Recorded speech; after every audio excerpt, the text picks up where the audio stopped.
All right, and welcome back to another interview of Challenging Some Traditions. Moved over to the podcast, Challenging the Traditions of Men podcast, where we've been going through things on a very fine tooth comb to get to some nitty gritty details of these traditions that we've been following for a very long time. And through that, we've now come into a little bit of a break as we've gone 4 months straight, an episode a week. So a little bit of a break, but in the meantime, I've been doing these interviews to give people a chance to come and express the not so mainstream views, which everybody seems to have an opinion of, but there's not enough floor given. So just as we've done with Stacey Turbeville and then Jonathan Buttry talking about their respective topics, today we have James R. Brayshaw joining us, who's an author who's authored a series of books, which I'll get him to tell you about, concerning Satan and demons. And should we challenge the tradition that we've normally been given, the idea that Satan is a fallen angel being come down, cast out from heaven, kicked out by God for his rebellion, and now he's at war with man. And at the end of judgment, all of us evil people that do not seem to want to conform to the way it's laid out will be judged and thrown under this Satan who will rule and reign over us for eternity in torment. So that's the mainstream version. James R. Bravehill is here to challenge that. And before he does that, I'm just going to get him to introduce himself. Thank you very much for being here. I know a lot of the guys are excited for it. Tell us who you are for those who don't know who you are. Great to have met you and getting to know you. And thanks for having me, Dallas. As you said, I'm James, and you can call me Jim or James or Junior, whatever flows off your lips when you're chatting. I was involved in mainstream religion, like many of us were, for most of my life. Born and raised in it. In fact, in utero, my mom had been at a Billy Graham conference when she was pregnant with me, and thought that was a sign that that we were going to be involved in this deep love of traditional Christianity forever. And even my parents, who are still alive at 82 and 78, have gone through this content and this conversation many ways and many times. Because when I first started leaving traditional religion, it started with questions, which we'll talk about during our presentation.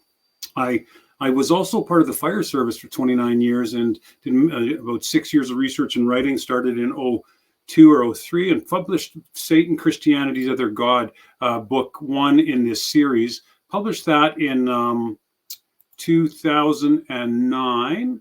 And that one takes care of almost every expression, reference, place where Satan, demonian, demons, and the like are considered in the Old Testament. I'm just going to use typical language. We could parse out which is the actual accurate terms, but if you don't know what I'm referring to, it's about the message here. If you don't know what I'm referring to when I say Old Testament, then go ahead and shoot me an email and tell me which you'd prefer, because we can see it as the Pentateuch, the writings of Moses, the Torah. There's many names, but we'll just use, just for sake of argument, just some plain language that most people in North America understand. So that first volume, that's what that was about. That first volume was about the Old Testament and all that's considered there to have been the building blocks of a universal cosmic Satan who's made for evil. Imagine there's no Satan as volume 2. That volume takes a huge picture of the intertestamental period to say, okay, so the Hebrew people were in exile. They started to develop their journey as a culture, and there was an intertestamental period when a lot of interesting literature from Babylon, Persia, the apocalyptic literature started to play in, and that shows how for instance, one of the chapters in there is demons, a Greek gift to Christianity. It explains how we got from there towards the New Testament, where we look at volume 3, Who's the Devil Jesus Knew. It looks at all the Gospels and every occurrence, and I may have missed one or two. If you ever find one upon reading my literature that I missed, let me know, because I want to work on that as well. But pretty much an A to Z of the New Testament, or the apostolic writings, I often call them, because they're written by apostolic players, and it dives into each occurrence of Satan, devil, demons, hell, possession, and all of those items to provide answers. We'll talk about answers along our way. And the last one, This Is It, Satan is Finished. That particular volume is really the culmination, as you can imagine, in a 4-volume series where we find all these questions about the apostolic letters from Acts to Revelation, and explaining even such things as we'll talk about the beast that we see in some of the visionary experiences of John or Johann. So Dallas and team, and Dallas, you jump in if you can anytime and tell me if you think I missed something, or if you want to add to something, or if you have a question about something and you could feel it's time for a bit of clarity, because I think we're together for about an hour today.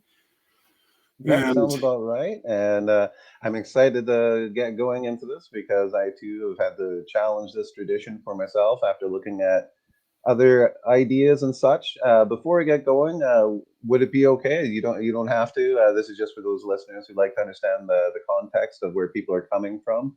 Do you hold to a preterist, full preterist, partial preterist, futurist eschatology? And whatever you'd like to say about your position. If you don't want to say anything, perfectly fine. Up to you. I classically have not affixed myself since I left institutional religion, but that doesn't preclude the fact that I've gotten many great teachers from the preterist theology, both partial, future, and full preterist as well, that have shared with me lots of great information. So I have found myself very easily believing in so many of the profoundly well-researched beliefs that come out of that ideology, we'll call it for now. So I don't affix myself to any congregation. In fact, I don't even participate in regular fellowship gatherings with you'd call a faith group. We have many conversations with family and friends in this realm that really enrich me and refuel me. And right now, in fact, I'm in fairly deep conversations with a gentleman I met from Denver who's putting volume 1 into an audiobook. Right now, we're building audiobooks out of all 4 volumes. And the first one I just learned today, Dallas, could be ready in about a month and a half for Satan, Christianity's Other God.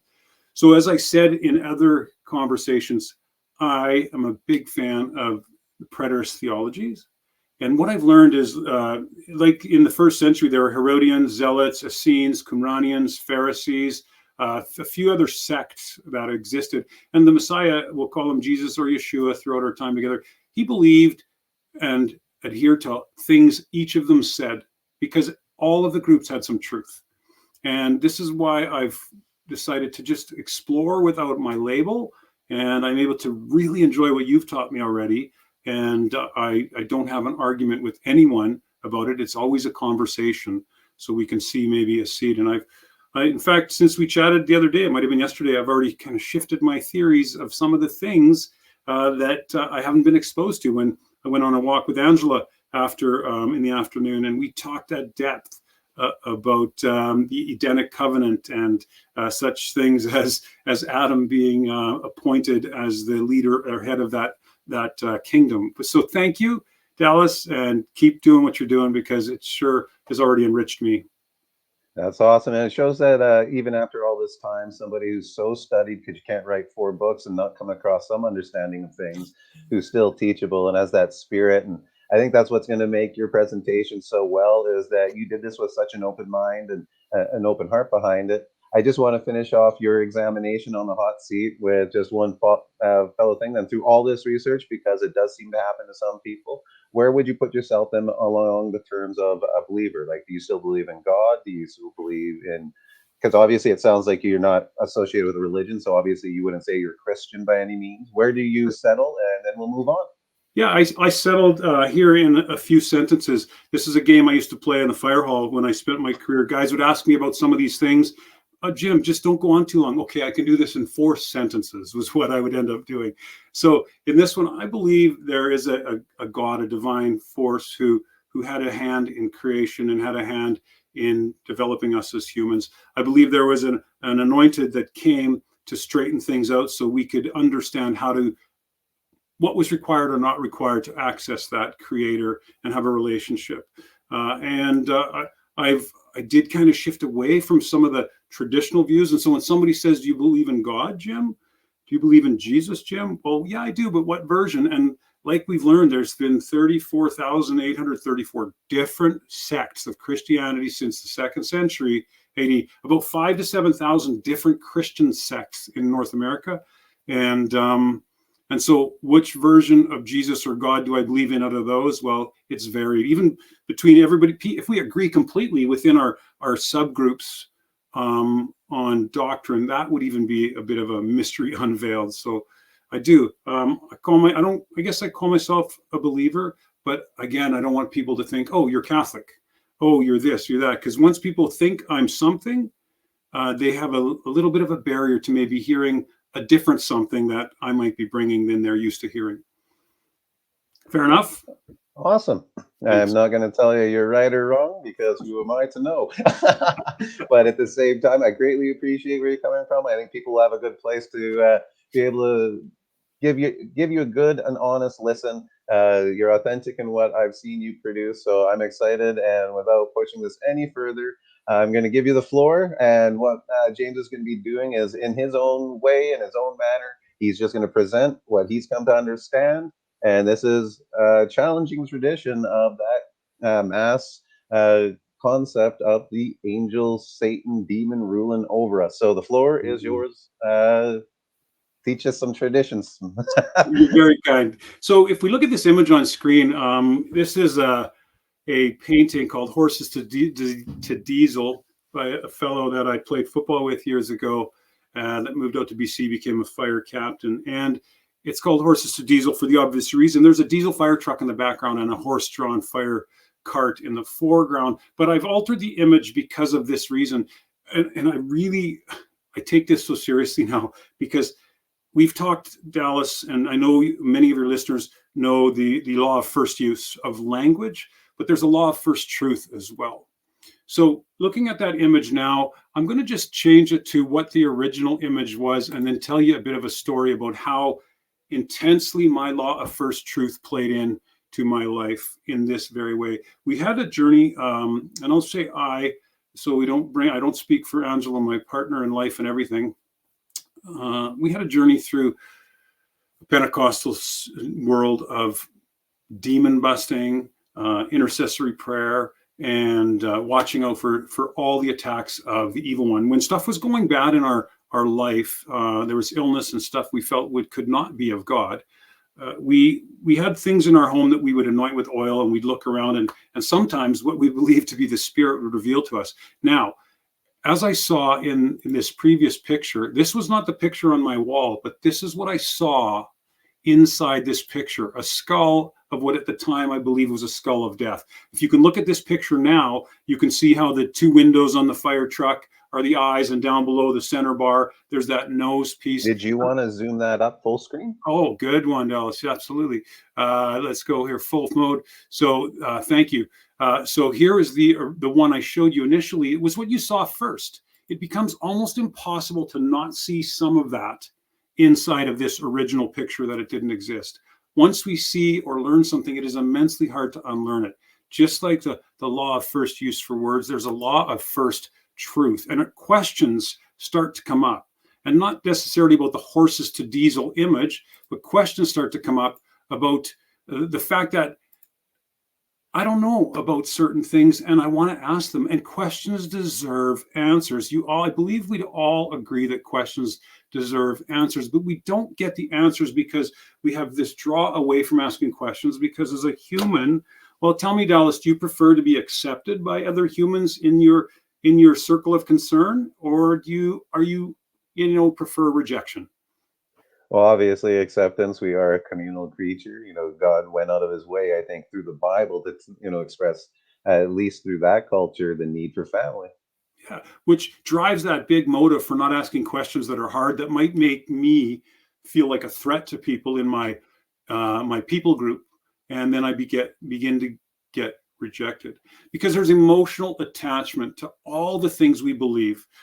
We've talked before about how religion is performative. Even the beliefs I display are a performance, and we all do this unknowingly, but we perform them so that we can be seen as a certain way, which is maybe a Christian in certain cases. And so when we think of emotional attachment to our beliefs, this is one of the reasons why this is such a difficult belief for people to shift on. So little pieces at a time is all we do.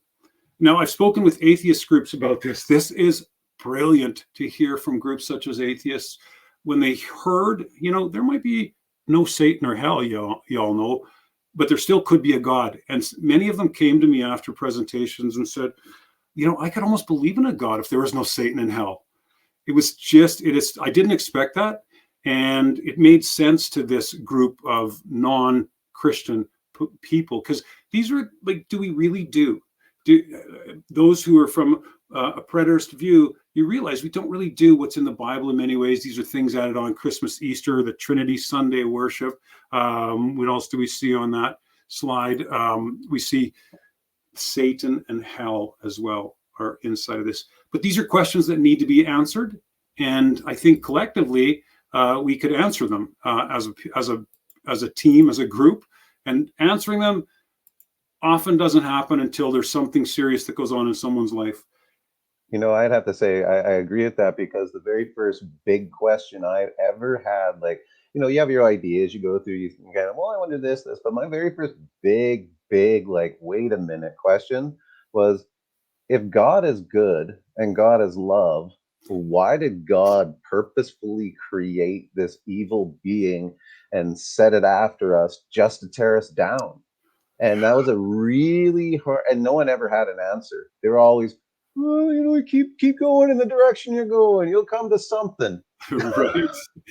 So I totally, I think I do relate to what you're saying there, because like those questions, like if I didn't on my own come to some kind of resolution, I probably in general would have walked away, because those become contradictive issues of, as an atheist point of view. And on the podcast, we do have someone from that perspective who will tell you, and it just sounds silly.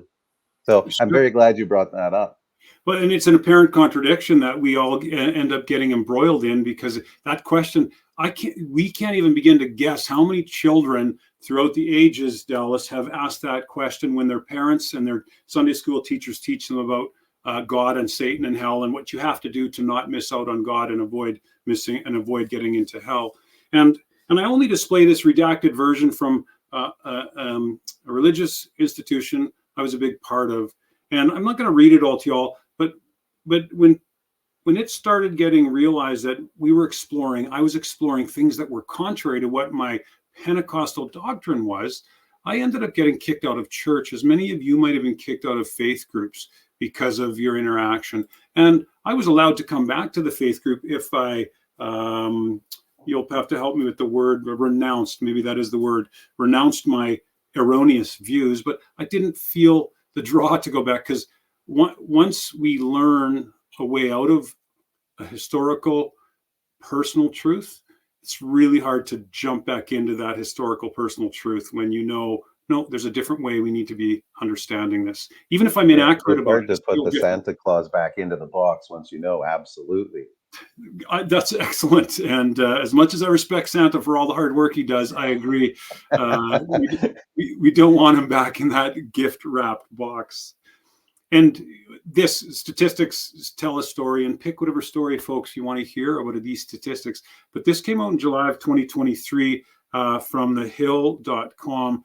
Belief in God, the devil falls to a new low. It's a Gallup poll. And what I love about this poll is not that it fell, but it takes 20 years to lose 10 percentage points, if my math is right. So if you'll just look to the right of the chart, hell and the devil, look at those two. So see, hell was 59% in 2023 of Americans, and this is an American poll. And look far to the left, in 2003, it was 71% of Americans believed in hell. Now, how accurate is this? It's just painting a message. Let's not get into an argument about the details about statistics. And then the devil. In 2003, it was 68% of Americans believed in the devil, and now only 58% of Americans believe in the devil. Is it possible that things are changing because people have access to information, and people like yourselves and Dallas are asking people questions?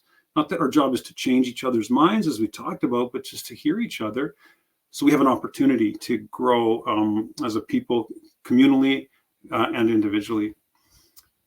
So we know things feel real to people still in a very large quantity. Great to see those numbers drifting. Will it ever get down to, oh yeah, everybody realizes there's no hell and no devil? I don't have the answer to that. It likely won't happen in my lifetime. I'm 56 now, so I'm on the last half, we'll say, of my life now, if I live to be 112. Inside of that, though, we just saw 71% in 2003. 59% in 2023 believe in hell. But I know a lot of you have heard that hell isn't real. And it starts with this for so many of us. No, because that question we asked Alice at the start, no, you know what? God, why would God do this, create this character, create cosmic creation to disrupt my life and make my life a living hell so that I eventually end up in a literal hell? We look at terms like hell, and with the comparable terms, Sheol, Gehenna, Hades, in First Peter, Tartarus is mentioned once. It's referring to the mythical version of hell, if you don't know. But all of this comes from the word Sheol. And we know Sheol now to be a place of the dead, but not a place of suffering and torturing that evil people are sent to. We go through scripture passage after scripture passage and start to explore in the Hebraic context of what hell is. We learn that hell isn't a place of eternal fiery suffering where people die physically but go there and still have this sense of suffering. And if there is a place that's designed like that, and there's a supernatural being that is the Lord of hell, called Satan, and can do certain things to impact your journey today to get you to end up residing in hell for eternal torture, then we have to start asking the question. And this is where the title of my first volume came, Dallas, Satan, Christianity's Other God, because we claim to be a monotheistic faith. And I think that's great. It's admirable to say, yeah, no, we're monotheistic, but we need to learn about the history of what a God is. And we need to understand a bit about when we apply certain attributes to a thing. If we could imagine, I have this amazing crystal on my desk. It's quite heavy. And if I'm going to ascribe to this, I set it here every day and I check in with my crystal to see, oh, crystal, what can I expect today for suffering and prosperity? Have I made that a God? Well, the short answer is yes. When I'm ascribing a supernatural power to anything but the one creator, I'm turning it into a God. And here's what Celsus wrote. He was a 2nd century philosopher. What makes the Christian's message, I'll enlarge that for us, dangerous, is he writes, is not that they believe in one God, but that they deviate from monotheism by their blasphemous belief in the devil. For all the impious errors the Christians commit, Celsus says, they show their greatest ignorance in making up a being opposed to God and calling him devil, or in the Hebrew language, Satan. And we go on to see that Celsus declares all these such ideas are nothing but human inventions and sacrilegious. And we could go over the rest of the narrative there, but the point, I think, is being made that we're not the first ones here in this podcast today thinking that Satan could possibly be seen as a second supernatural entity, and therefore a God by the definition of a God. So let's not take Celsus' words for it, though. We have to find out if there was evidence of the creator God, the God of the Bible, who was combating this theme, the theme of adopting other gods that our Hebrew and Israelite ancestors and all nations have always done. And if we look at some of the scriptures that reference it, in Deuteronomy 4:35, unto you it was shown that you would know Yahweh's God. There's none else beside him. What does that mean, none else beside him? Could that possibly, could none else beside him mean, no, I'm the only supernatural entity? Or does it mean, as some Christians have tried to explain, that passage saying, oh, that just means that there's none like God that can save people and do things in a supernatural way. But we go further, and we're not going to dial into all of the passages, obviously. Well, maybe not yet, obviously. I apologize for that. Perhaps you'll know that in my books, I cover all of these passages that build the evidence so that show us there is only one supernatural entity. So point 2, know therefore this day, consider it in your heart, the Lord, he is God in heaven above and upon earth and beneath, and there's none else. And the next one, Isaiah 45:5, which is part of that Lucifer's fallen from heaven passage. In context, we look at that, and he says, I'm the Lord, there is none else, no God beside me. Now, if I could step away from for a moment, stepping away from seeing today and go back to the ancient period when the Lord, the author who wrote it, was saying, no, there's no one else beside me. In that passage, what was going on was the Hebrew people, they were party to being syncretized, which means they're adopting pieces of other religions because of where they were in their journey throughout history and living in other lands. And here in this place, evil things were happening and people were blaming other entities. In this case, they weren't blaming Greek gods because they weren't in Greece at this time. So blaming other entities that were bringing evil. And then the creator steps in through we'll call it the prophet, through this, the author will say, maybe that's more effective. I am the Lord and there's none else, no God beside me. Why would someone say that to a group of people who were a monotheistic group? Well, because they were bringing other concepts in of other godlike entities that had similar powers. Before you move on from that point, it brings up a lot of interesting things to me. So, like in Genesis 1, and I find this language of the beside me to be very important as well, because when we take a look at that, the first instance we see that is Adam in the garden with God, walking beside him in the garden. Then what we also see is once he loses that status is transferred to Noah, the righteous inheritor of the kingdom, and he becomes one who walks with God. And all of a sudden, we start seeing this image of the one in Genesis 17, Abraham. He says, come and walk before me. All of a sudden, we start seeing certain men beside God. But these men, they never maintain this position. So there are people who get elevated up to be beside him, but they do come back down, which is interesting because when we get to the New Testament and Jesus, what do we see as a picture from Stephen when he's being stoned? He saw Jesus standing at the right hand. Now there is someone beside God. So I think it's a very interesting point you're bringing up, because in the entire Old Testament, there was not one beside him, but we do have one who is beside him eternally as a picture in the New Testament, which shows a very interesting, well, he wasn't there before. Right. Now he is now. Was he there before? But at the same time, I do think it strengthens that same position that you're putting as there is none beside him. That would also then include a Lucifer brother in heaven or Right. any of those associated things. It clears that whole field. So I do think what you're bringing up is a very important point. There was none beside God. There's no equal. There's no yin yang, black to the white of God, no darkness equivalent fighting against the white light coming into the so Yeah. very good point. Well, and the point gets clarified along the way, Dallas. I appreciate that connection that you made, because when we find, and I won't read through all of these, it's just another example of evidence that this God actually says things like there's none like me as well. So what does it mean to be like God in those senses? And we look at that bottom verse also from Isaiah. Remember the former things of old, for I am Elohim, and there is none else. I am.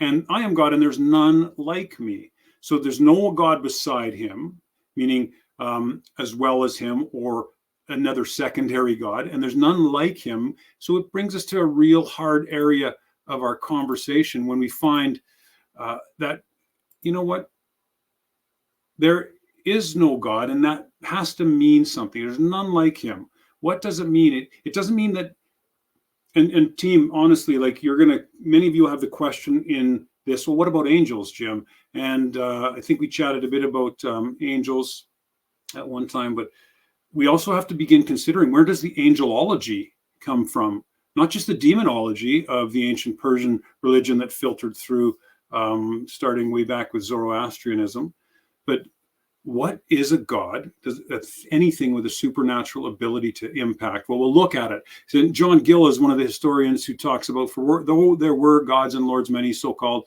these were only nominal, fictitious deities, not gods by nature. And that would include for us a Satan, because we see how the Corinthians were admonished in the apostolic writings of the New Testament for worshiping all these other made-up gods. And these are gods that came up newly. We see in, I believe, in Revelation, gods I did not know is the way the terminology goes. So they're creations of man that drive men to build religion. So Jim and Dallas, maybe you've had people tell you, well, no, Satan's not a god. Well, that's possibly true, but let's explore for a second together if we can. Maybe he's not a god, but and I hate to use this thing, but if it looks like a duck and smells like a duck, and I don't know if any of you eat duck, if it tastes like a duck, it's probably duck. I'm But glad you're bringing up a list, because I was just about to say, I know people do say he's not a god, and I was about to list a whole bunch of attributes. So thank you for having the list. You're welcome. Well, and this list is an easy one for me, a historical Christian who grew up in church since I was a baby boy. These are things that we say God can do, right? He does miracles, thoughts to people, appears in various forms, fills a person's spirit. God can kill. God can control the weather, place diseases on man, remove diseases from man. That's a funny one, and we'll look at it in the next slide here. Why Satan does that? Why does Satan give me a disease and remove diseases from me? God can dispatch angels, test man, hear our prayers, raise up leaders. But he brings evil and moves into two worlds. Now, I'm not even going to show myself in this. I'll just leave this in full screen slide view. But look at, these are the things we say Satan can do. They look very similar to the things we say. And I'm not disputing. Those are things I believe God can do. The things we just looked at. These are also things God can do, but they're the same list. And there'll be other things. And that point I was going to make down the middle of our field, places diseases on man. We used to pray an intercessory prayer for people who got sick because Satan was inhabiting them with some demon of illness. And then there were times, folks, when we saw people's diseases lifted.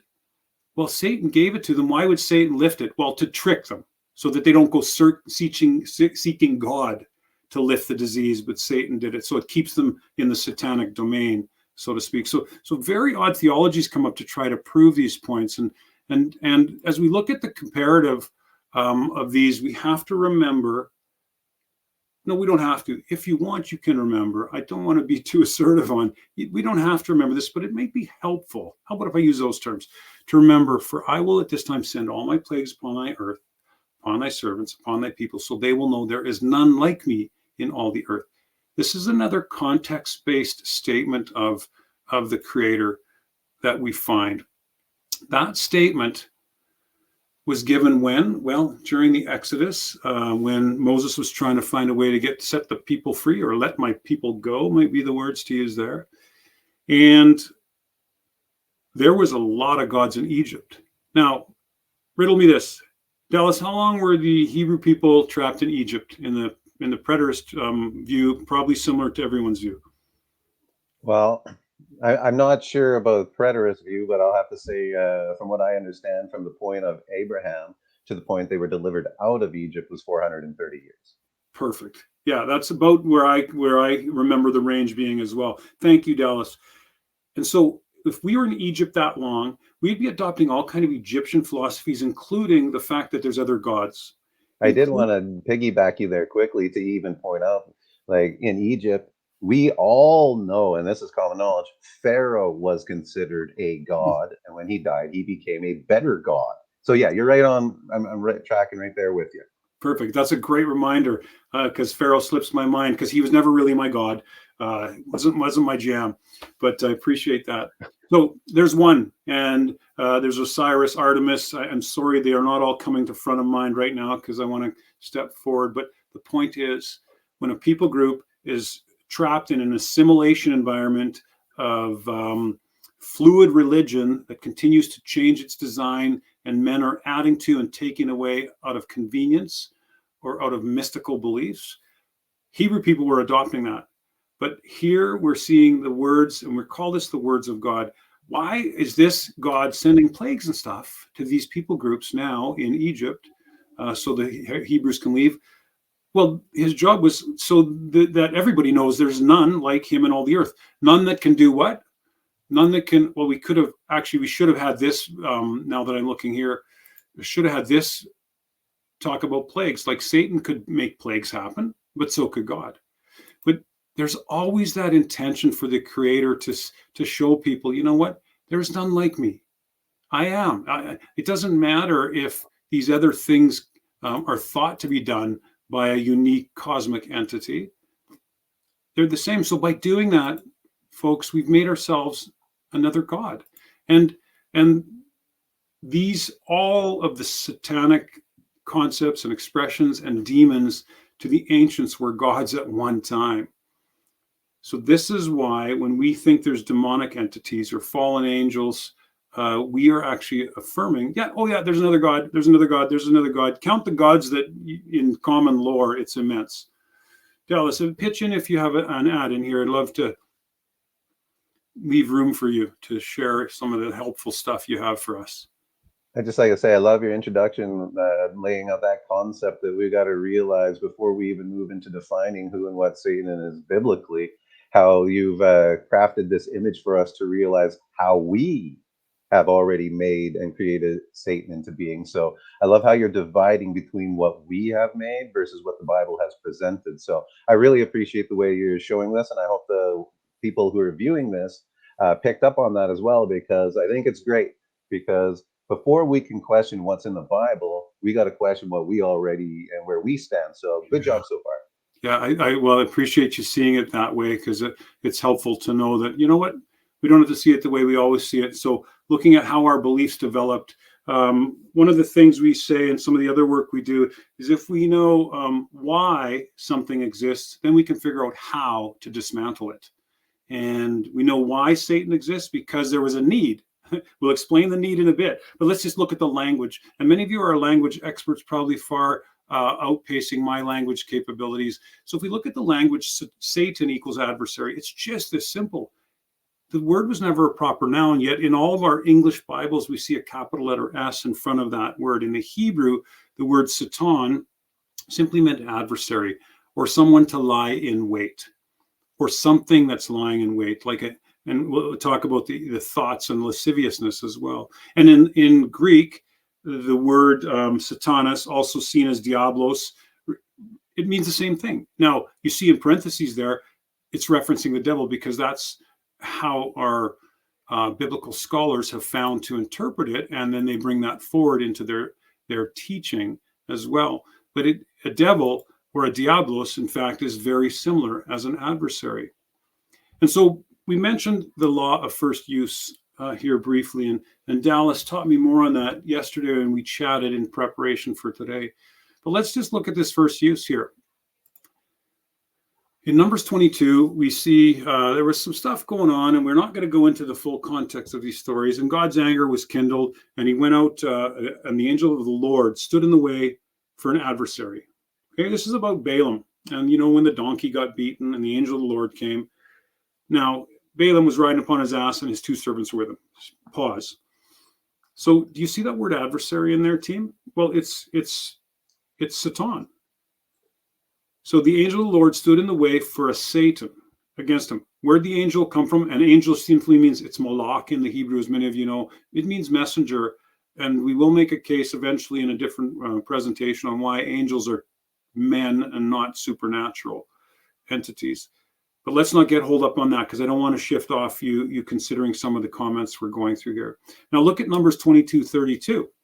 And the angel of the Lord said unto him, wherefore, why did you hit the ass these 3 times? Behold, I went out to withstand you, because your way is perverse before me. That word withstand is also Satan. I went out to be a Satan to you, to be an adversary to you. This was a case where a human messenger was prompted to go be an adversary to another human. Very clearly in the context, it's learned that the word Satan, not being a proper noun, only meant, it was a verb. It meant that people were opposing people and being Satans to one another. What I also find very interesting about it is that it's the very first appearance of the word in the Bible, and it's being addressed or applied to the angel of the Lord. So it's the angel of the Lord who is the first appearance of Satan, which I think is very powerful, because in the NASB, what it says is that he was made to be right? It wasn't. If you, I can't remember what version that you had up there, but the wording, and I had to double check. The NASB goes right out of their way to say straightforward. He was made or appointed to be a Satan. So it wasn't even just like to Great. be generally against him, but Yeah, specifically for that role. this is the So role. I like that. I like exactly. that NSB version. I haven't read that one. This is the KJV version, I believe. Most of the stuff in my work is initially starts there. And yeah, to point that big point out, where did this Satan come from? Well, you just said it, Dallas. It came from Yahweh, the Lord, Yod-Heh-Vav-Heh. Pick how you want to say it. We're not disputing how we interpret the names at this point.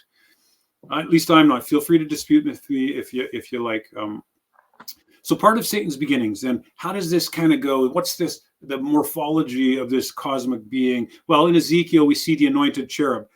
We've often been told that's Satan, but we now know the anointed cherub was a king, was a ruler of a kingdom, a nation.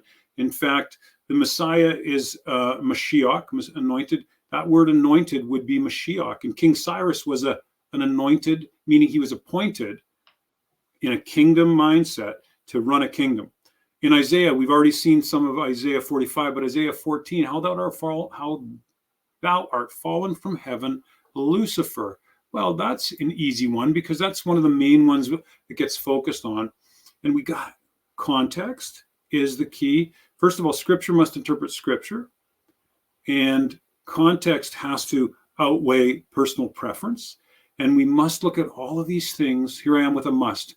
I choose to, maybe some of you will as well, choose to look at these words and language and passages from the ancient historical, religious, spiritual, social, and literary context so that we can determine what is the meaning of this. And the Lucifer, the bright shining morning star, that's a reference to a king, the king of Tyre.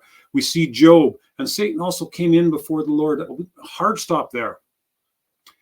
If we go through the biblical writings and determine what before the Lord means, it means there's someone going into a temple to dialogue about either something spiritually important or legally important in the context of their religious environment. And that before the Lord, we found in the story of Job where Satan goes in before the Lord. The language, if we're going to retranslate that, the adversary, who was a human, went into the temple environment of the day to dialogue about the situation Job had going on. Simple. We complicate it by, well, it's complicated by thousands of years of time between the writing and the occurrence and today. And this is also wisdom writing. It's not intended to be prose or historically history itself written down. It's wisdom writing. And we find our buddy Job even says this in Job 16, God hath delivered me to the ungodly and turned me over to the hands of the wicked. So he's talking about who the adversary, the Satan is, that caused him to have this journey of suffering. And it happens to be God and those human men, it was men at the time that were appointed to bring evil on Job. Here's a huge one, team, 2 Samuel and 1 Chronicles. So as you all know, or many of you may know, the chronicler's job was to chronicle stuff that happened, rewrite it in the words that were accurate. So in 2 Samuel, we see, and God caused David to count his tribes. Okay, we won't dig into the context. We don't have time today for all contextual delving. But then we see it reaccounted for. Same thing in 1 Chronicles. Satan caused David to count his tribes. Was there two different countings going on here? No, the story is repeated in Chronicles, what David did in Samuel. And the Satan, the verse there, is saying an adversary caused David to count his tribes. Now, what was that adversary? Well, it was God. Because previous to that, in 2 Samuel, God caused David to count his tribes. Is it possible that there was no evil entity helping David step outside of the plan that the Creator had for him and his tribe? Well, it is possible. That brings to mind the image that Paul brings up in Romans about Pharaoh, even where he said God created him to be a vessel of destruction. And in fact, it was him who hardened the heart of Pharaoh in order that what? He might show his greatness before both of these people. So here we have another example that you're sharing for us that lines up with the precedent already shown in Egypt, because we have a man being made opposing, who is an adversary towards God and his people, raised up in a situation in which they were once already highly exalted. And so this Satan appears, this new Pharaoh who forgot who Joseph was, Yeah. and then became adversarial towards this big group of people that were not their people, and said, let's enslave them. And now we have this adversary ruling over the people. And what we have, God raised it up. God literally pulled these people and said, hey, I want you to go and live in Egypt. And then God raised up the adversary who made the people who are there now slaves to him, in order that he would show his greatness to both the people of Egypt and Israel. So I Mhm. think what you're showing there is it's a duplication of how God constantly does bring in that vessel to make his purposes work out. So I've said enough of it. This is your rant. The example you brought up there totally got me thinking in Well, that. and this is why I love conversations, Dallas, with you, because it always brings more to the table. And one of the things, among the many things you said, was a new Pharaoh rose up, and he had what? Forgotten Joseph. So there was lost knowledge that caused the belief system to change. So and it affected an entire nation of people. The new Pharaoh who didn't know the truth of the past the way that the previous Pharaoh did. And that's why the treatment changed, and that's why the doctrine and dogma changed as well. So here we're dealing with a similar thing in this context, that people have forgotten what ancient Near Eastern history was. People have forgotten what the Hebrew people believed and how they believed it, because audience relevance is so massively important that we absolutely need to understand what was being spoken of to the audience at the time. And the audience knew this after they were extricated from their belief in other gods. They knew this so well that, you know what, you just said it, God appointed uh, humans to be destroyers of other humans and human environments. And here God is our broker of evil. This is a hard one for many of us to believe. God does evil. He brokers, like he makes evil happen. And just picking out, that Isaiah 45 verse is one of my favorites. I form the light, I create darkness, I make peace, and I create yara, evil. And the Lord, the Lord, do all those things. So again, telling people, don't think other people are doing that. And then Amos 3:6. What? Shall a trumpet be blown in the city and the people not be afraid? Shall there be evil in a city and the Lord not hath done it? That is very clearly showing that culture knew who brought evil in so many ways, but it kept getting forgotten because of the syncretization of the people as they continue to be introduced to other elements of evil that they didn't want to attribute to their God. So let's attribute it to some other entity. What I think that also does a really good job of showing is it's natural, right? We see it's one kingdom of man being raised up another. It's not this isn't some magical thing, this evil spirit or anything, but this is man going, I have a house, I have some property, I have some, sheep, I have a family. A nation came in and wiped all this out. Why has this evil come upon me? They're Yeah, not sitting there saying an evil spirit was released by God to come and, dement me. They were saying, why has catastrophe fallen upon me? Because it must right. be at the will of God, because it came. So why has God caused evil to come upon me? Great question. A great way to reference that. And people just want to know. We want to know, why did this happen to me? And we still want to dig back just a bit into some of the history of where this originated. And we do know that Persia had a huge influence. And the bottom piece there, through the influence of the dualistic thinking of Zoroastrian religion, and during the Babylonian exile in Persia, Satan took on features of a counter god in late Judaism. So it wasn't in contemporary Judaism that these features of this counter god entity were brought into play. And we know the reality about this is that apocalyptic thinking that took place because of Persian influence, Zoroastrian influence, there was a strong motifs and themes of apocalyptic ideas of the end. And there was always this foreboding thought that no, something apocalyptic is going to happen. and the thinking fueled intertestamental thinking. And then we see literature such as Joel, Zechariah, Daniel, Revelation. These are prophetical writings that developed in post-exilic Jewish culture. So when the Jewish or Hebrew people got out of exile, these apocalyptic writings started to develop, and they used mythopoetic concepts that were learned in exile to start to bring messaging to the Hebrew people. I find when we look at the object of this literature, and you said it, Dallas, it was to solve the difficulties connected with the righteousness of God and the suffering condition. What's the reason I'm suffering? It can't be something from God. It's got to be some of these external things. And this is why we kept getting reminders as an ancient people to, let's have a reminder here. No, there's no other gods but me. No, I am the one that brings evil. I create darkness. I'm the one. No, a trumpet can't be blown in the city, or evil in the city, and God not hath done it. And knowing there was this huge formative period in our religious history in that intertestamental period, that's volume 2 is called Imagine There's No Satan, talks about that. And it leads us to saying, okay, so I need to ask some questions then to try to understand better.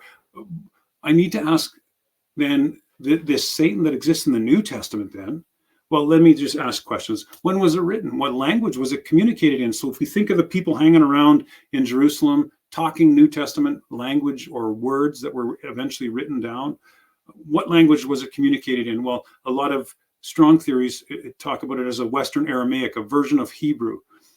Who is the audience? What was the frame of reference for the hearers? Where was doctrine supposed to come from? Anytime an apostolic writer writes or is scripted their words, none of them thought they were writing scripture. In fact, they referred to only the Old Testament as scripture, where doctrine was supposed to come from. Also, question 6, did the authors or audience believe the New Testament was scripture? At the time when Matthew, Mark, Luke, John, the fisherman, Paul, the apostle, John, the revelator, nobody hearing those letters thought it was scripture. So they weren't designing new doctrine from it. Also, what do we see here? Where did they, and then also should we get our definition of Satan from? Where did the hearers get their definition of Satan? Where did evil come from? When was it? What is a Satan according to Jesus? Well, according to Jesus, a Satan is quite drastically different than what traditional Christendom has thought it to be. Here, I'll put this into an easier view for you. In fact, if we look at the first century, I mentioned this about 15 minutes ago about angelology. That's a hard one for me. Demonological and angelological development. These systems were mainly products of the Essenes, and they made special use of angelology and demonology in their miraculous cures. Wow, what is going on with that? So if we look at that time period, there was a lot of what's known as Jewish exorcists that roamed the environment of that ancient Near East. And their job was to use incantations, elixirs, potions, sacred knowledge to eradicate people of what they believed to be evil. And they were basically in it for the money and the power and the prestige. It was cool. And your bank account did good if you were an ancient Jewish exorcist. And we now see exorcists all over the place. Am I wrong, Dallas? And their bank accounts are just as big. I like how you're transitioning from the Old Testament to the New Testament and just showing some of the differences.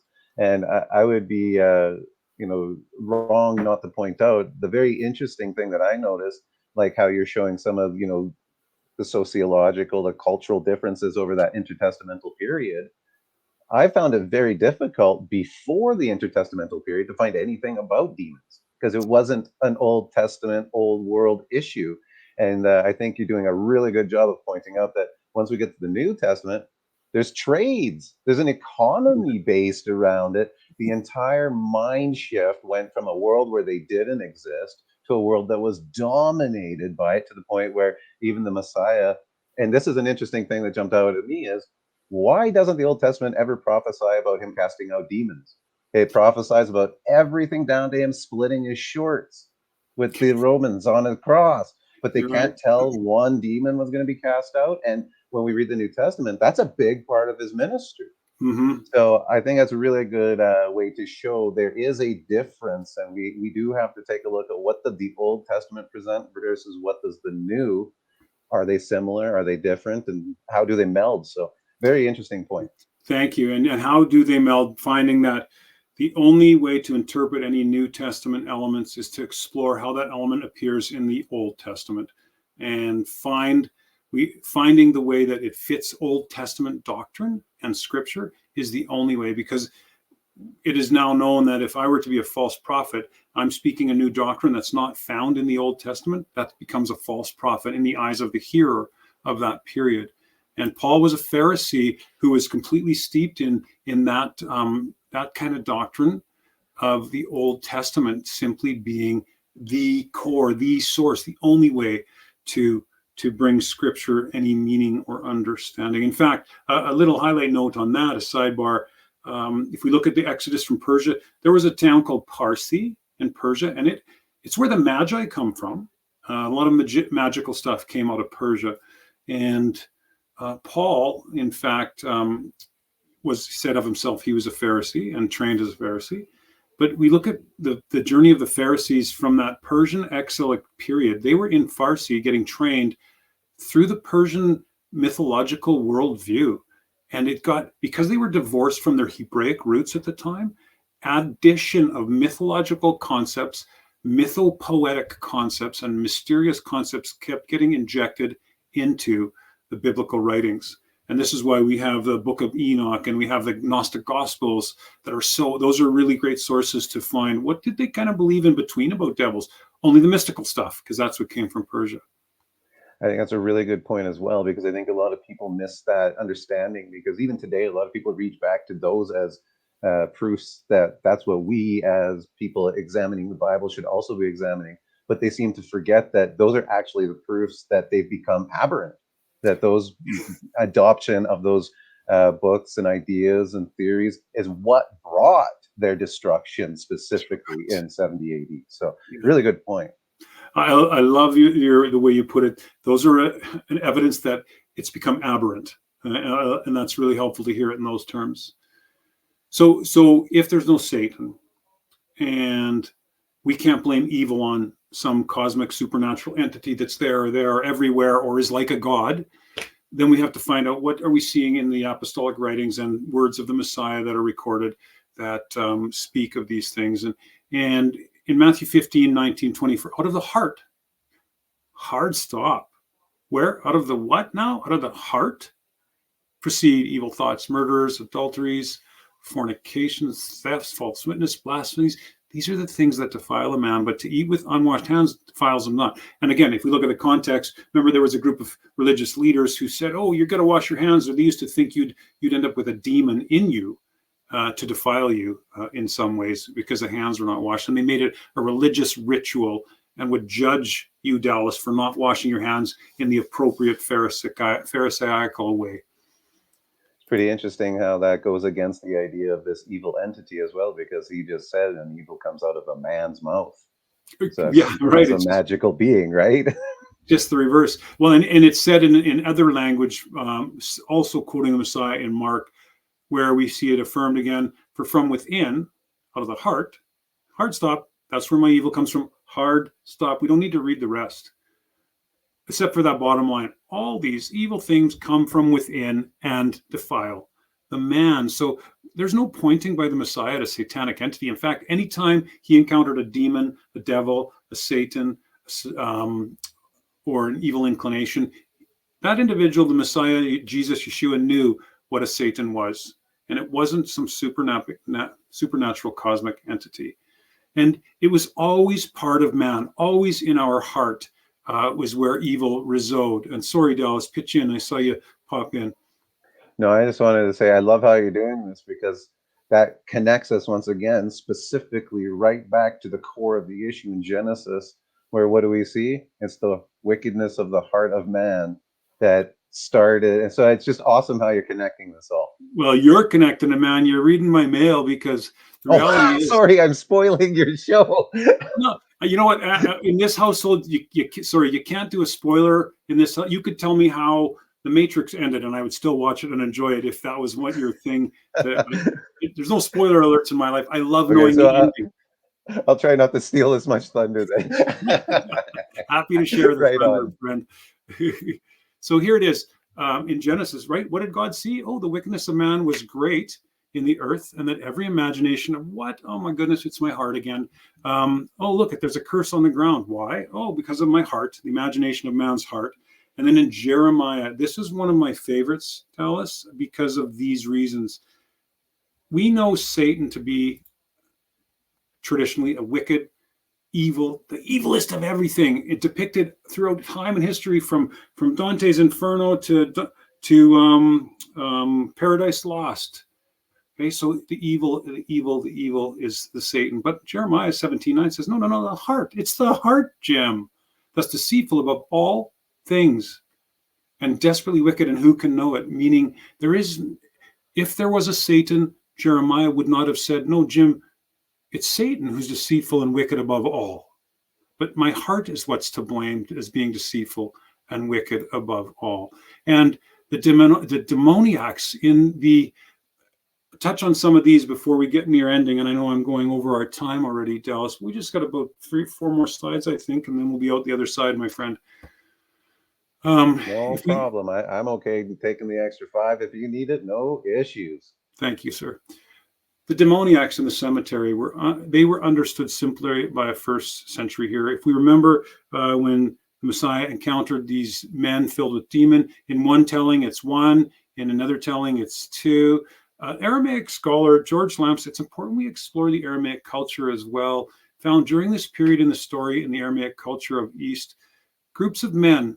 So Dallas, I listened to a podcast of you and your team members the other day, and there was 4 of you on there. So let's imagine this. You would have a dinner together in the evening. You'd have some wine. You'd be a little drunk, and you need some entertainment. You know what you'd do? You'd go to the cemetery and poke and prod and tease the crazy people in the cemetery. And I use that word crazy loosely. They were moonized, lunacy, lunatics, and sick. So that's one of the themes of that culture. Because we wouldn't go play a video game and turn on Netflix at the time. It was simply, we need some entertainment now. In fact, I know when I used to play in junior football, and just to be clear, I'm not saying that because I was any good at football. I was horrible at football. I should have never played. But I used to know team members who would eat and drink together and go out and get in fights. That was their entertainment. And so these men that Lamsa identifies and Aramaic culture had roaming through, they would often torment the lunatics for entertainment, as I said. Sometimes they'd perform these traveling exorcism style things that were torturous. And it was hard on these individuals, and they didn't want to be tormented. So when we hear this language, look closely at this language, folks. When they saw Yeshua coming hours before supper, these men cried out for him to not torment them before the time. I've always been told before the time meant until the culmination of the earth and the new heavens and new earth is created. But before the time, and it's in quotation marks there, these were people expecting, where did Yeshua go? Before supper they went. But these men in the cemetery were used to being tormented at the supper hour. Why did you come before the time to torment us? It's just simple social interactions based on the social programming of how things are supposed to go for lunatics in the cemetery. They're supposed to get tortured before the time. The fact that they know he was the Son of God doesn't mean it's evil, demonic spirits crying out for them, you're the Son of God. That's not how it works. It's a social context where social interactions were occurring from men who went out to torment. And these individuals, I feel bad for them. They expected to be tormented after supper, but here it's midday. And it says midday in one of the other accounts. And so we can remove that. And there's more in volume 3 about that, about how the Gadarene or Gergesene demoniacs were treated. So let's dial it in for a moment or two before we wrap things up. What would you think a Hebrew listener would think a demon or a Satan is? Well, the understanding of demonian or diablos or satanas was thought to mean a government. in one case that imposes harsh persecution and sanctions on a community of believers, right? So if we can think of a government, now think of the book of Revelation where we hear about the Satan or the demons, and there was harsh sanctions on religious communities in that period. Or it's an infirmity or a false doctrine or an errant pattern of thought. So I can have a Satanus or a demonion right in my thinking. Some thinking that's not in agreement with the Creator, or a term referring to mental illness of an individual, such as we see in the cemetery, or a physical obstacle in the form of a person, such as we saw with Balaam. And a demon or Satanus may be the individual themselves. Is it possible for you to be your own adversary? Absolutely it is. It's possible for all of us to be our own adversary. And we see a human adversary in this picture of Peter when the Messiah, okay, first we'll pause. Let me take this off for a quick second. I'm glad that you're bringing this one up. Oh, go ahead. Yeah. So Dallas, if you're the incarnation of God, as is known of Yeshua or Jesus the Messiah, and you tell me, Jim, you're evil. Like what you say is true, right? Because you know all truth and you only operate in truth. So could you imagine, Dallas, if we're in a cemetery together and I'm saying, no, Dallas, you got to quit your better understanding the Bible show. It's just it's the wrong move for you, man. And you would say to me, Jim, no, what are you talking about, man? This is the work of God. It's my ministry. This is bringing people to Jesus. What are you talking about? Right. And then you could finish up by saying, get behind me, Satan, because I'm being an adversary to you. So either, Dallas, I am literally Satan. Now let's imagine you're the Messiah telling Peter that. If he were using language like that, calling a human being Satan as if a cosmic evil entity existed right there, then we have to believe that Peter is Satan. Unless we can understand a different nuanced version that's more scripturally sound of what a Satanus is in the Greek. And he was basically saying, Peter, get behind me. I'm going to do my thing. You're being an adversary to me. Just like I was being an adversary to try to stop you from doing this great show that's bringing people to the light. So I'd also like to point out, just like you're saying, that the actual generic narrative taking place at the time was Jesus saying, I'm going to have to die and go to Jerusalem and fulfill my role. And Peter was saying, no, I'm not going to let you die. And whoa, what do you mean you're not going to let me die? I have to. He's like, no, I'm not going to let you. He's like, Peter, this is what I have to do. He's like, I forbid it. And Jesus says, oh, you're Satan now. So did he just magically transform into a being? Or rather, did he, as defined, just become in opposition and adversarial towards the idea that Jesus was presenting? Yeah, stopping the purpose was being an adversary. And I'll mention one as you're drawing that in. It brings to mind when Satan entered Judas before the betrayal. So what was the Satan that entered Judas? Okay, now Judas was this close to the Messiah. He could smell the wine on his breath when they were having supper together. They were buddies. What entered Judas was a adverse thought, an adverse plan, an adversarial plan to what the plan of the Messiah. And so the Satan is a human adversary in that case. And we can't conclude our time without knowing a bit about the old serpent of Revelation, because there's a ton of whatabouts. The old serpent Before of you Revelation. move into that, I would just like to point out, if the opposite were true in the last example, that we look at Judas and we look at Peter, what chance does that give you and I if the apostles became Satan? What chance does that give you or I when they walked literally hand in hand with Jesus? What chance does that give you and I? It can't be literally this being taking them over, or there would be none of us, of the us today. There would only be one group of non-believers. Yeah, you talk about Middle Eastern privileged males. And I use that frame of reference as being a white privileged male. Myself, I've enjoyed many privileges, some haven't. But they had the privilege of being that close to this perfect person of truth. And I like that you point that out. And they became a Satan. What chance do I have? Thanks, Dallas. Now, this dragon, the old serpent, the devil, and the Satan, they're all simply euphemisms, folks, for the realm of lost religion that found its way into the many seas of people that are supposed to pursue godly truth.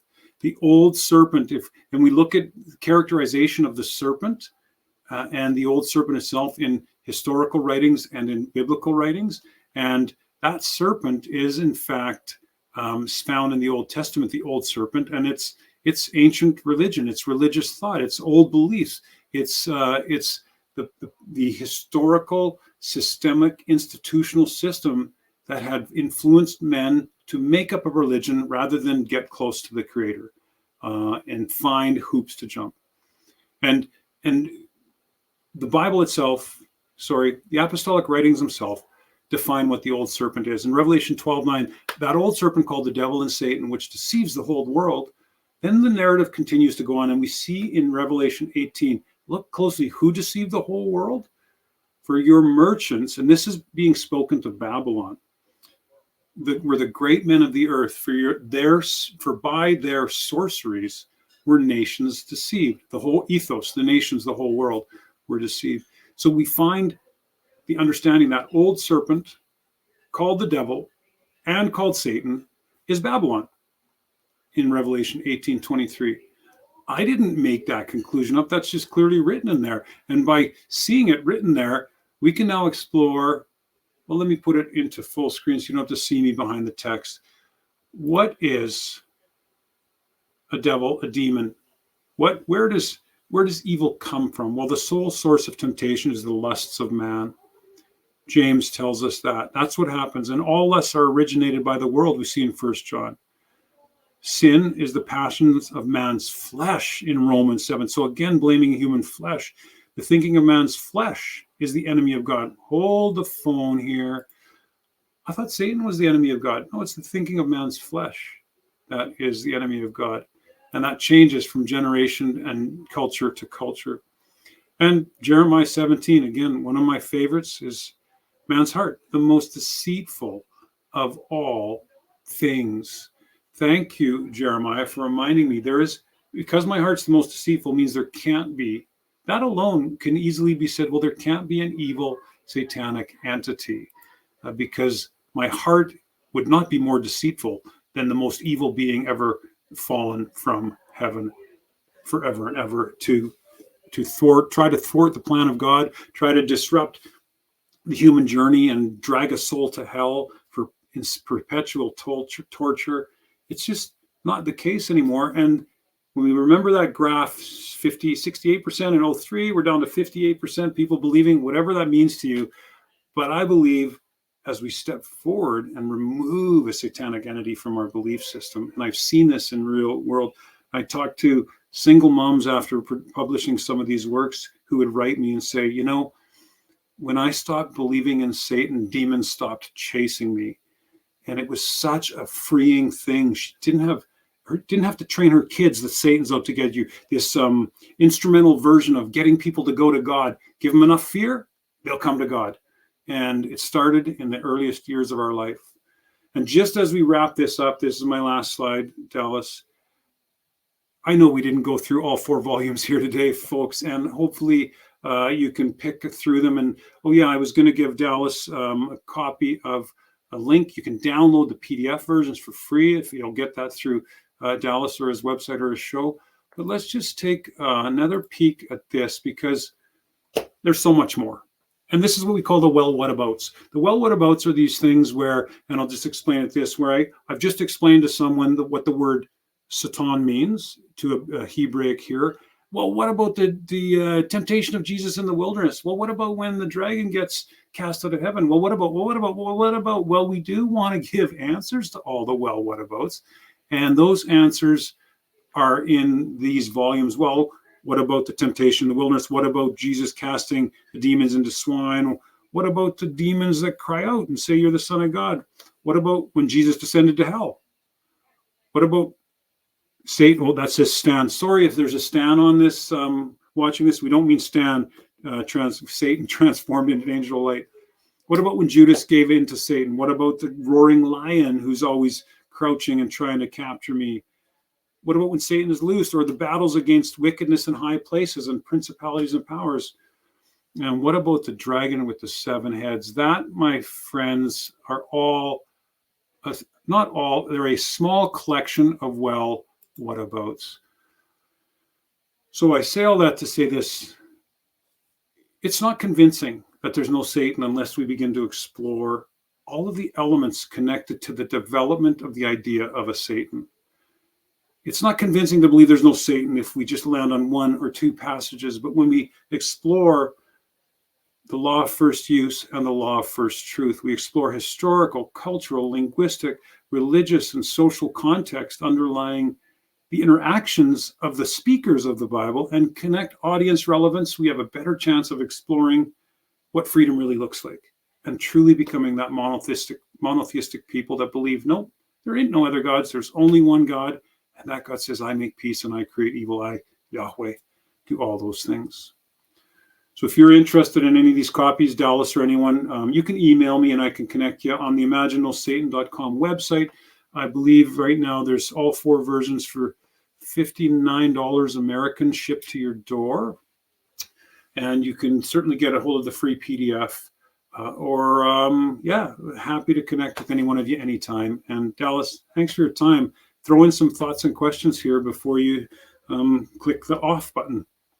Well, what I'd like to do is, first of all, thank you very much for taking this time. I think what we need to keep in mind is what you've done here is given us a good amount of information, not to convince you one way or the other, but to convince you that there's enough independent thought that needs to be done concerning these issues. And it's not just cut and dry as one way or the other. And I think what you did was a really good job of buttering a lot of bread and making it palatable and giving some ideas and direction. And so I'll open the door to allow you to come back if, totally on your schedule, if you'd want to, and go deeper into this, because I know we just cracked, the concept of the New Testaments, and this conversation, you've gone 4 books deep, and I'm sure there's still more you could have done. So, and more I've learned since 2009 when that first volume came out. So yeah, I thank you for that. Yeah, so I'll definitely open the door and say, if you want to come back and speak some more to this, door's always open. And I'd love you to do that, because what I'd like to do is hit you with some of the questions that I've always liked, or even just some of the comments, because just even how you just brought that up with the one comment you received, and I say it, to the people I know, isn't it interesting how the people who get demon possessed are people only who believe in demons? So it's very interesting how that kind of stuff does take place. But I want to hear you speak to things like Acts and the conversation Paul had with on Mars Hill, because I know there's a lot of interesting word usage describing Paul during that time. I'd also like to get you to take a look at a couple individual issues that I know people always bring up, like obviously the swine incident.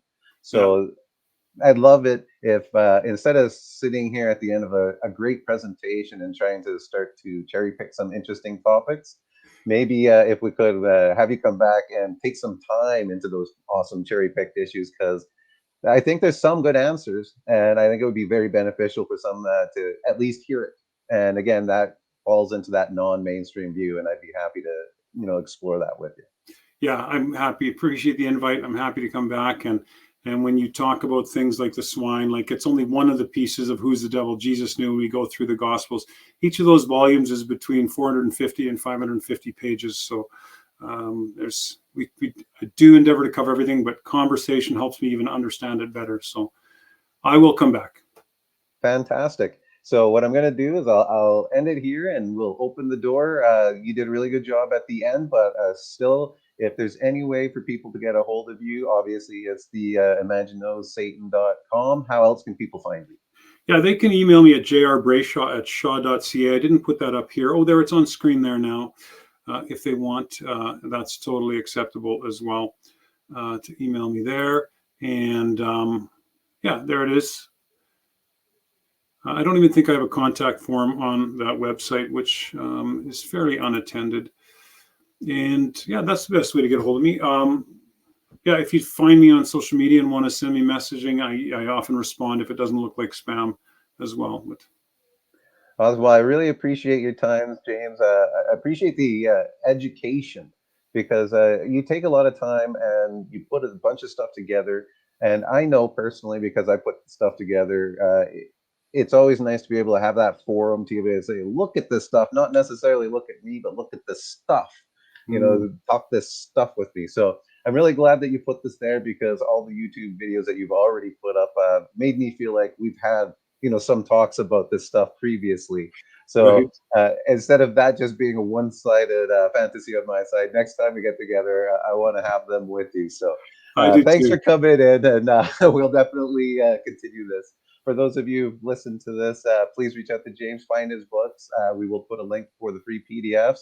But if you want the hard copies, which I know a lot of you guys prefer, check out his website, contact him, and make your way over to that literature, because I know we're not just looking at a couple scriptures here. We're looking at history and a lot of time put into putting this data together. And if you're going to want to sit down and just dump a lot of data concerning this stuff, we're spanning Old Testament, intertestamental, New Testament, and the view of it from a cultural world. So there's, like you said, 500 pages of book. If you don't come away with that, and I don't, I'm not pitching this to say change your view, but if you don't come away from that with a better understanding of Satan and how the Bible presents it, well, I don't want to be rude, but I'm not sure if you'd be considered being intellectually honest with yourself. So I'll say Sure. it that way. Anyway, thank you very much, guys. Thank you, James. We'll do this again. I hope you all enjoyed it. Wherever you are, I hope this finds you well. God bless.